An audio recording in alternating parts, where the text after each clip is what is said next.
Hello students, welcome to my YouTube channel. जैसा कि पिछली वीडियो में हम लोगों ने पार्ट 1 रासायनिक अभिक्रियाएं एवं समीकरण के ऑब्जेक्टिव टाइप क्वेश्चन देखे थे, तो आज इस वीडियो में हम इसी पार्ट के सब्जेक्टिव टाइप क्वेश्चन देखेंगे। तो चलिए आते हैं पहले प्रश्न की ओर। तो आपका पहला प्रश्न है, रासायनिक अभिक्रिया किसे कहते हैं?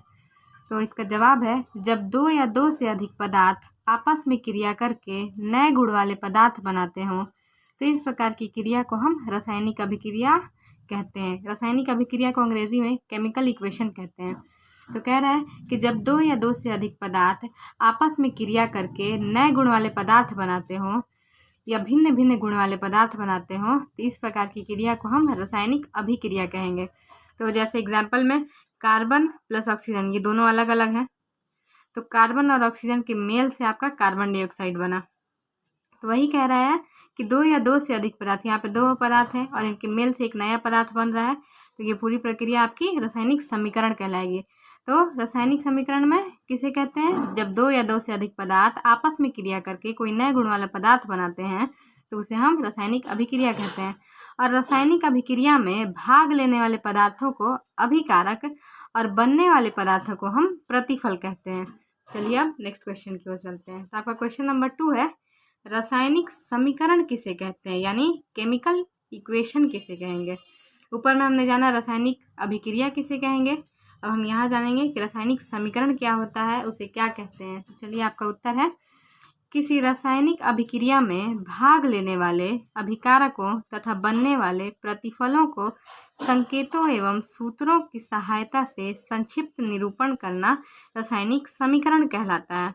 अर्थात किसी भी रासायनिक अभिक्रिया में भाग लेने वाले पदार्थ और बनने वाले पदार्थ को उनके संकेत यानी उनके सिंबल और उनके अणु सूत्रों की सहायता से जब हम दर्शाते हैं या लिखते हैं, तो इस प्रकार की प्रक्रिया को हम रासायनिक समीकरण कहते हैं।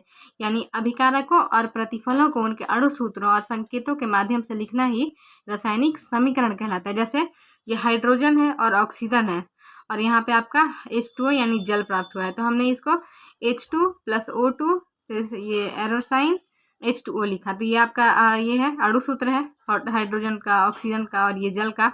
तो वही कह रहा है कि जब किसी रासायनिक अभिक्रिया में भाग लेने वाले अभिकारकों को उनके अणु सूत्रों के माध्यम से तथा बनने वाले प्रतिफलों को उनके अणु सूत्रों के माध्यम से दर्शाते हैं या संकेतों के माध्यम से दर्शाते हैं, तो ये आपका रासायनिक समीकरण कहलाता है।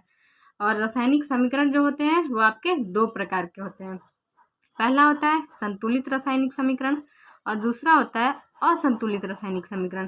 संतुलित रासायनिक समीकरण को हम बैलेंस्ड केमिकल इक्वेशन कहते हैं और असंतुलित रासायनिक समीकरण को अनबैलेंस्ड केमिकल इक्वेशन कहते हैं। संतुलित रासायनिक समीकरण में हम दोनों पक्ष हो यानी कि अभिकारकों एवं प्रतिफलों को उनके अणु सूत्रों के माध्यम से दोनों साइड उनकी परमाणु संख्या को हम इक्वली यानी कि गिन कर बराबर लिखते हैं। जैसे यहाँ पे आपका एग्जाम्पल समझिए संतुलित रासायनिक समीकरण का, तो यहाँ पे H2 है यानी कि हाइड्रोजन के 2 अणु है और यहाँ पे क्लोरीन 2 लिखा है, तो यहाँ पे क्लोरीन के 2 अणु हैं। तो यहाँ पे जो आपका होना चाहिए, यहाँ पे भी आपके हाइड्रोजन भी 2 होने चाहिए और क्लोरीन भी 2 होने चाहिए। तो देखिए यहाँ पे आपका इधर साइड में हाइड्रोजन 2 है और इधर साइड में हाइड्रोजन 2 है, इधर साइड भी क्लोरीन 2 है और इधर साइड भी क्लोरीन 2 ही है, क्योंकि 2 1 2 एंड 2 1 2। तो दोनों साइड जो परमाणु संख्या है आपके अणुओं की या तत्वों की, वो दोनों साइड इक्वल है। तो वही कह रहा है कि संतुलित रासायनिक समीकरण में दोनों पक्षों के परमाणु संख्या जो होती है वो समान होती है, तो आपका समीकरण संतुलित कहलाता है।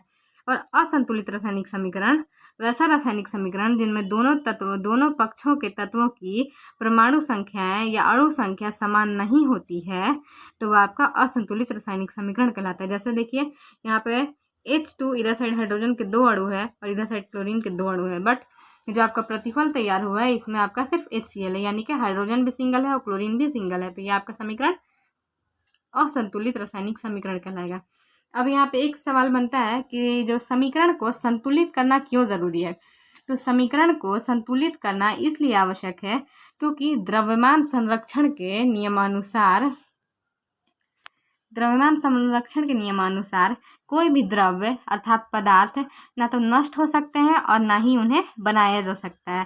तो इसका अर्थ हुआ कि सभी अभिकारक जो है यानी कि जो भाग लेने वाले पदार्थ हैं उनका द्रव्यमान और जो बनने वाले पदार्थ हैं उनका द्रव्यमान निश्चित रूप से समान होगा, क्योंकि भाई इसमें कह रहा है द्रव्यमान संरक्षण का जो नियम है वो कहता है कि कोई भी पदार्थ ना तो नष्ट हो सकते हैं और ना ही आपका उत्पन्न हो सकते हैं। तो अगर ना ही नष्ट होगा और ना ही उत्पन्न होगा तो यानी कि दोनों का जो मेल से जो भी तत्व बनेगा तो वो जो भी पदार्थ बनेगा वो आपका अनिवार्य रूप से अपने प्रतिफल और अभिकारक दोनों का जो द्रव्यमान होगा वो समान होगा। इसीलिए किसी भी रासायनिक समीकरण को संतुलित करना आवश्यक है। चलिए हम चलते हैं नेक्स्ट क्वेश्चन की ओर। तो आपका हम इधर जानेंगे, हमने जान लिया कि केमिकल इक्वेशन और केमिकल रिएक्शन यानी रासायनिक अभिक्रिया और रासायनिक समीकरण क्या होता है। तो अब हम जानेंगे इधर कि कुछ महत्वपूर्ण रासायनिक अभिक्रियाओं के प्रकार। कौन कौन सी रासायनिक अभिक्रियाएं जो काफ़ी महत्वपूर्ण होती हैं। तो आपका पहला है संयोजन अभिक्रिया यानी कॉम्बिनेशन रिएक्शन।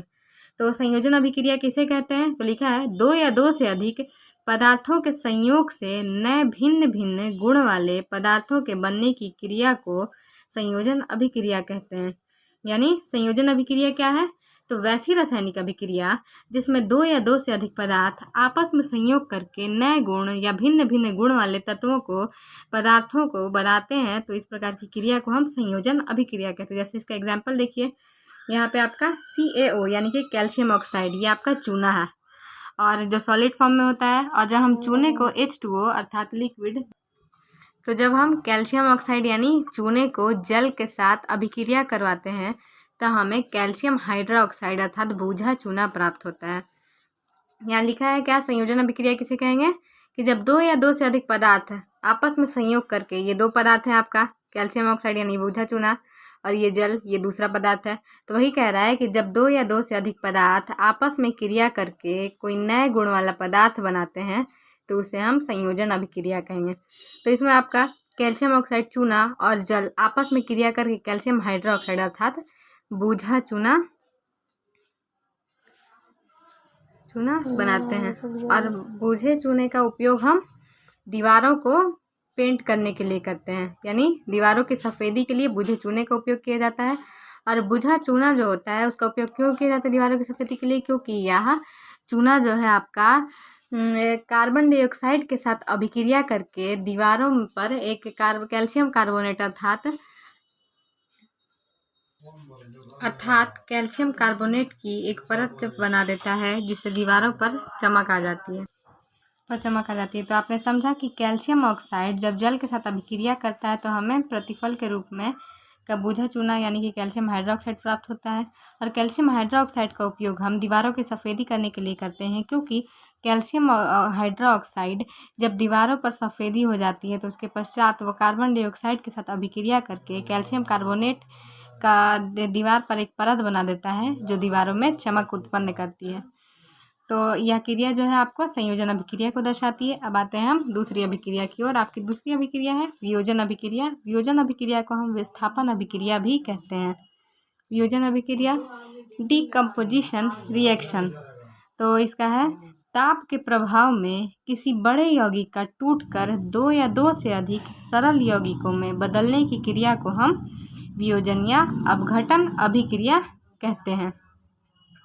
तो मैंने ऊपर में कहा कि वियोजन की अभिक्रिया अर्थात विस्थापन अभिक्रिया नहीं, वियोजन अभिक्रिया को हम अपघटन अभिक्रिया भी कहते हैं यानी डीकम्पोजिशन रिएक्शन। तो इसका समझना ये है कि वियोजन अभिक्रिया किसे कहते हैं। तो वह अभिक्रिया जिसमें बड़े यौगिक छोटे छोटे यौगिकों में सरल अणुओं के रूप में टूट जाते हैं तो इस क्रिया को हम अपघटन या वियोजन अभिक्रिया कहते हैं। वियोजन का मतलब ही हुआ कि जुदा होना या अलग होना।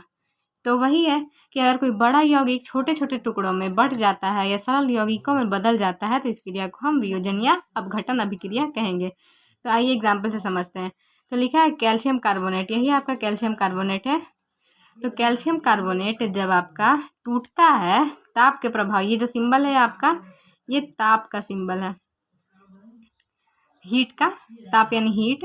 तो कैल्शियम कार्बोनेट जब ताप की उपस्थिति में विघटित होता है तो कैल्शियम ऑक्साइड यानी चूना और कार्बन डाइऑक्साइड के रूप में विघटित हो जाता है। तो यह क्रिया आपको वियोजन अभिक्रिया के रूप में दर्शाती है। तो इससे आपको समझ में आता ही होगा कि कैल्शियम कार्बोनेट अर्थात कोई बड़ा यौगिक है जो टूट कर छोटे छोटे सरल अणुओं में यानी चूना और कार्बन डाइऑक्साइड में विघटित होता है। तो यह जो क्रिया है किस में होगी, तो अपघटन अभिक्रिया में होगी।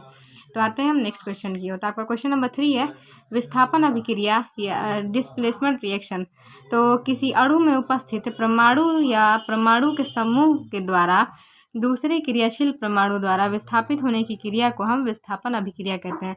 विस्थापन अभिक्रिया उसे कहेंगे कि वह अभिक्रिया जिसमें किसी परमाणु या परमाणुओं के समूह द्वारा कोई दूसरा जो परमाणु है वह विस्थापित होता है, तो उसे हम विस्थापन अभिक्रिया कहेंगे। अर्थात इस अभिक्रिया में जो परमाणु या परमाणु का समूह अधिक क्रियाशील होगा, यानी कि जो पुराने वाले परमाणु के से अधिक क्रियाशील होगा, तो वह जो है दूसरे परमाणु को विस्थापित कर देता है और एक नया यौगिक के रूप में निर्माण कर देता है। तो जैसे हम एग्जाम्पल के तौर पर समझते हैं, कॉपर सल्फेट का विलयन, यहाँ पे AQ लिखा है अर्थात ये जलीय विलयन है। तो कॉपर सल्फेट का विलयन का हम अभिक्रिया जब जिंक के साथ कराते हैं, तो जो जिंक है वो अधिक अभिक्रियाशील है कॉपर से, तो वो जिंक जो है कॉपर को विस्थापित कर देता है। तो हमें जो अभिक्रिया के फलस्वरूप जिंक सल्फेट प्राप्त होता है और कॉपर अलग हो जाता है, यानी कॉपर का विस्थापन हो जाता है। तो इस क्रिया से उपरांत हमें पता चलता है कि विस्थापन अभिक्रिया में अधिक क्रियाशील परमाणु कम क्रियाशील परमाणु को विस्थापित कर देता है और एक नया विलयन या नए यौगिक का निर्माण कर देता है। तो इस अभिक्रिया को हम विस्थापन अभिक्रिया कहेंगे। अब चलते हैं हम नेक्स्ट क्वेश्चन की ओर,